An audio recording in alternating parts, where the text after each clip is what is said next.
Alors que l'OTAN se prépare à accueillir la Finlande, le secrétaire général de l'Alliance répète que les alliés ne se laisseront pas intimider par la Russie. La Pologne livre ses premiers avions de chasse MiG-29 à l'Ukraine. C'était une promesse de Varsovie pour soutenir l'effort de guerre de Kiev. En Russie, une femme a été arrêtée suite à l'explosion d'une bombe à Saint-Pétersbourg qui a tué un blogueur pro-Kremlin. Le procès d'Hashim Thaçi et des principaux commandants de l'armée de libération du Kosovo s'est ouvert ce lundi devant un tribunal spécial à La Haye. Le téléphone portable fête ses 50 ans, l'occasion de faire le point avec son inventeur, l'ingénieur américain Martin Cooper. Paris met fin aux trottinettes électriques en libre service après le vote de dimanche. Les engins doivent disparaître de la voie publique d'ici 5 mois. L'OTAN n'observe pas de changement dans la posture nucléaire russe, assure le secrétaire général de l'organisation militaire, quelques heures avant la réunion mardi des ministres des Affaires étrangères de l'Alliance. La Russie a annoncé il y a quelques jours son intention de déployer des armes nucléaires tactiques au Bélarus, frontalier de 3 pays membres de l'OTAN. Mais les alliés ne se laisseront pas intimider, assure Jens Stoltenberg.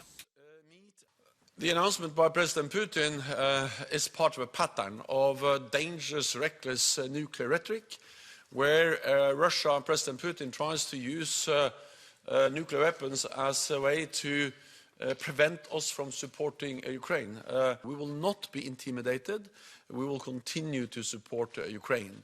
Of course, NATO remains vigilant. We monitor very closely what Russia does. But so far we haven't seen any changes in their nuclear posture that requires any change in our nuclear posture. L'OTAN comptera à partir de mardi 31 membres. Elle accueillera officiellement la Finlande. Helsinki avait déposé sa candidature peu de temps après l'invasion russe de l'Ukraine, en même temps que Stockholm.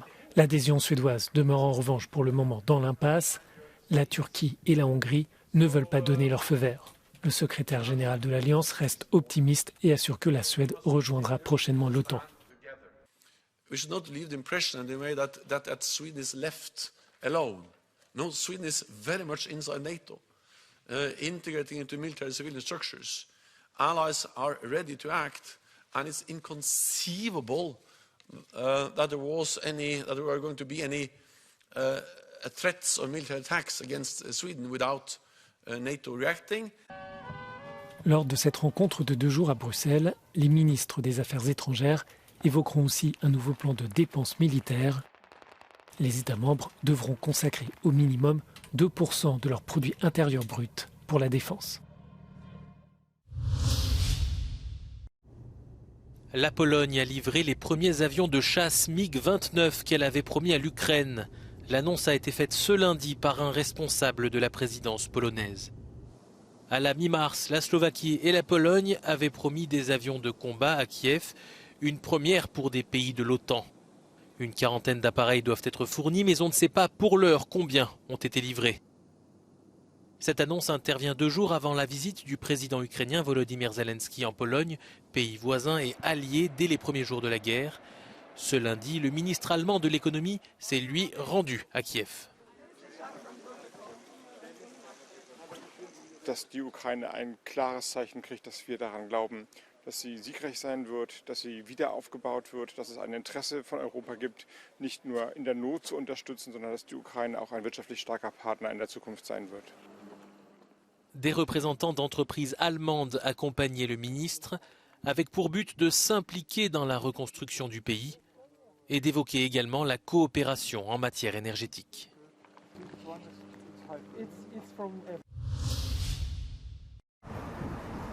Les autorités russes ont annoncé lundi l'arrestation d'une jeune femme, principale suspecte de l'attentat qui a tué la veille un célèbre blogueur militaire et fervent partisan de l'offensive contre l'Ukraine.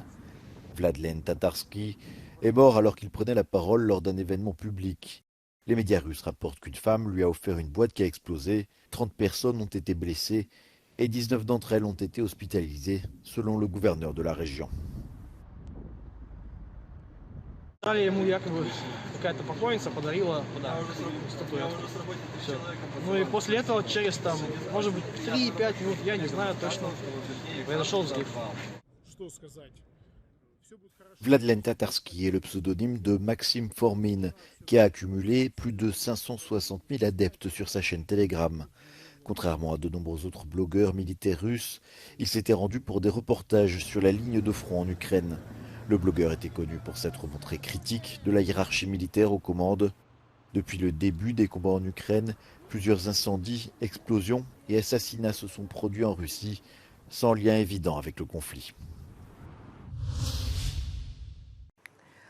Russian, Ukrainian and Western sources observe that Russian winter offensive has failed to achieve the Kremlin's goal of seizing the Donetsk and Luhansk region administrative borders by the end of March. Deputy head of the main directorate of the Russian National Guard, Rosgvardia, in occupied Donetsk region noted that failures during the offensive spark negative sentiments among personnel and cause manpower losses. Now, the UK Defence Ministry states while Russia has suffered up to 200,000 casualties since its full-scale invasion of Ukraine, a significant minority of these have been due to non-combat causes, which likely include poor weapon handling drills, road traffic accidents and climatic injuries such as hypothermia, it's said. Russian commanders likely identify pervasive alcohol abuse as particularly detrimental to combat effectiveness. Russian forces continued to attack Bakhmut and its environs. The Institute for the Study of War says they likely seized the Azov plant in northern Bakhmut, as the think tank has previously assessed. Ukrainian forces conducted a missile strike on the plant on the 2nd of April. Wagner Group founder Yevgeny Prigozhin said his troops had raised a Russian flag on the city's administrative building. Following his latest claims, Ukraine has said Russian forces are very far from capturing the eastern town of Bakhmut and that fighting raged around the city administration building where the Wagner mercenary group claims to have raised the Russian flag. Now, Russian mill bloggers fretted that Russian forces must finish their offensive operations in Bakhmut and Avdiivka to prepare for the Ukrainian counteroffensives that they expect between the Orthodox East on the 16th of April and the Soviet Victory Day on the 9th of May. Le procès tant attendu d'Hashim Thaçi et des principaux commandants de l'armée de libération du Kosovo s'est ouvert ce lundi devant un tribunal spécial à La Haye. L'ancien président kosovar et les 3 hommes sont soupçonnés de près de 100 meurtres, de persécutions et de tortures, des crimes qui auraient été commis entre mars 1998 et septembre 1999. Trebalo da obrazloži zašto smatra da su Thaçi i ostali optuženi krivi u 10 tačaka optužnice za ratne i zločine protiv čovečnosti, za mučenja, ubistva, zatočavanja i druge zločine protiv Srba, Roma i Aškalija, ali i protiv Albanaca koje su oni smatrali nelojalnim. Potom će uslediti i izlaganje zastupnika žrtava, to do sada nismo imali prilike da vidimo na suđenjima za ratne zločine u bivšoj Jugoslaviji i ukupno 140 osoba ima status žrtava u ovom predmetu. Dakle, ova nedelja, tačnije do srede, bar kada je o Hagu reč, biće posvećena početku suđenja Hašimu Thaçiju i ostalim nekada visokim komandantima OVK. Za Euronews iz Haga, Miloš Milić. C'est un référendum qui vire au plébiscite. Dimanche 2 avril, 89,3% des Parisiens qui ont pris part au vote ont dit non aux trottinettes électriques en libre service. Dans 5 mois, les 5000 engins déployés dans toute la capitale disparaîtront donc de la voie publique. Peu après la publication des résultats, les 3 opérateurs de trottinettes électriques ont publié un communiqué commun. Ils considèrent que cette interdiction nuira au trafic urbain et surtout à leurs 800 salariés. Dans la rue, les avis sont partagés. Voilà, donc je trouve dommage parce qu'il y a ça répond à un vrai besoin. Les gens sont très contents. Mais j'espère qu'ils ne vont pas interdire, mais simplement qu'ils vont mettre en place une réglementation avec une meilleure organisation. Il y a énormément d'accidents, les gens ne maîtrisent pas du tout la conduite, ils sont à plusieurs sur la trottinette, c'est hyper dangereux. Et voir ces trottinettes par terre régulièrement partout, voilà, pour toutes ces bonnes raisons, je suis très contente que tout le monde ait voté contre, en fait, 90%. Malgré les avantages évidents de leur utilisation, les trottinettes électriques jouissent d'une très mauvaise réputation à Paris et dans d'autres villes depuis leur arrivée chaotique il y a 5 ans. Reste à savoir si d'autres villes européennes emboîteront le pas.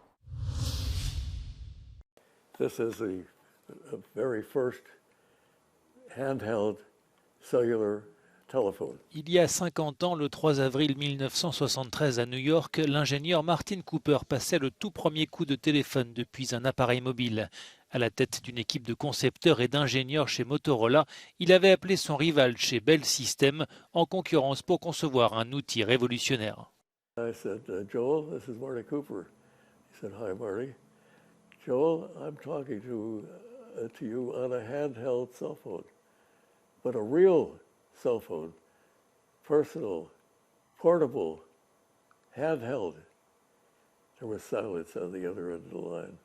I think he was gritting his teeth. 50 ans plus tard, le smartphone tient dans une poche et est devenu omniprésent dans notre vie quotidienne. Beaucoup sont même devenus accros à cet écran fenêtre sur le monde et à ces innombrables informations qui ont tendance à hypnotiser son utilisateur.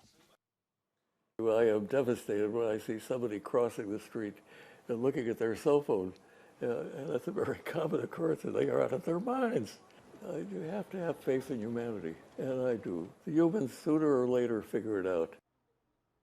Inévitablement, le portable n'a pas fini sa mue et nous réserve encore quelques surprises à l'avenir. Martin Cooper s'attend notamment à ce qu'il révolutionne l'éducation ou la santé.